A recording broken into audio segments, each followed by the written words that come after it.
Coming up on 7:15, welcome back. After a string of terrifying in-flight mishaps, there's more alarming aviation news in the headlines. Yeah, this time it's not a fatal or fiery crash, not a close call or heart-stopping near miss, rather a head scratcher that will make you wonder what's going on. All right, so let's bring in Chief Transportation Correspondent and pilot May-Kay Beeler.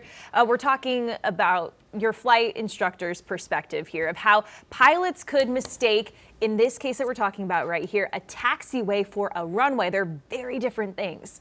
Oh boy. That's all you need to know. Not a runway. Not a runway. Not a runway. According to reports and air traffic control audio, a Southwest crew got their aircraft up to 80 knots, 80 miles per hour on a taxiway in Orlando, ready to take off before an air traffic controller caught the air and ordered them to stop. Stop! Southwest 3278, stop! Cancel takeoff clearance, the controller yelled. You're on hotel taxiway. Within seconds, the crew stopped safely.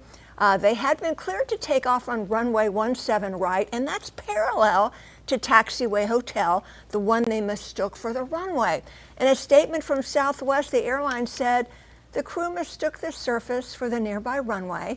Southwest is engaged with the NTSB and the FAA to understand the circumstances of the event. The passengers were put on a different aircraft for their flight to Albany, New York. Oh boy. Okay, May-Kay, take us inside the cockpit here. How do pilots know if they're on a runway or a taxiway? This is student pilot 101 stuff. You have to learn this to even solo be a student pilot. So they're different colors. So we have different striping and pavement markings. So taxiways have yellow lines like the taxi cab. That's how I teach it. Yellow like the taxi cab. Runways have white markings, white lights. Taxiways at night would have blue edge lights. But this was during the day. Yellow markings like the taxi cab, they're on the taxiway. There are also raised signage too, with the runway numbers red or yellow and black. So it's kind of obvious. Maybe this is like driving, when you drive on a parkway and park on a driveway. It's a little confusing, right, when it comes to driving. It's not confusing. You're right. You should know this as a pilot. It is 101. All right. I don't mean to be rude, but I'm a flight instructor and they should know better. Yeah, well, no, you're not being rude.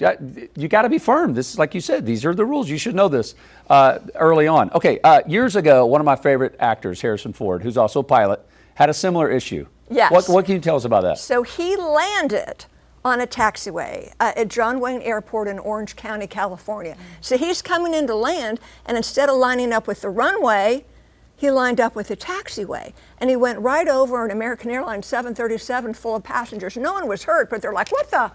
Yeah. Anyway, he landed on the taxiway, and he realized his mistake, and he afterwards and said to the tower, I'm the schmuck that landed on the taxiway. He said he was distracted. This is what happens. Now, he's the only pilot in that aircraft. In the Southwest, you have a two-pilot crew.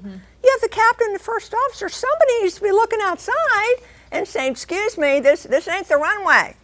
Well, I mean, aside from the embarrassment and going, oh my gosh, what did we just do? Are there any consequences for anything like this? So with Harrison Ford, no disciplinary action, but he had to go back to ground school. Same thing with the Southwest guys and gals. Let's go to ground school. Let's review. All right. Okay. Remedial training. Oh my gosh. All right. So as far as Southwest pilots, Probably the same thing. It's going to be like, okay. Let's go back to ground school and let's learn. Get with an instructor. Okay. They're going to review, of course. Yeah. They're embarrassed. That can't happen. Yeah, no kidding. Oh. There we go. May-Kay saying go back to school.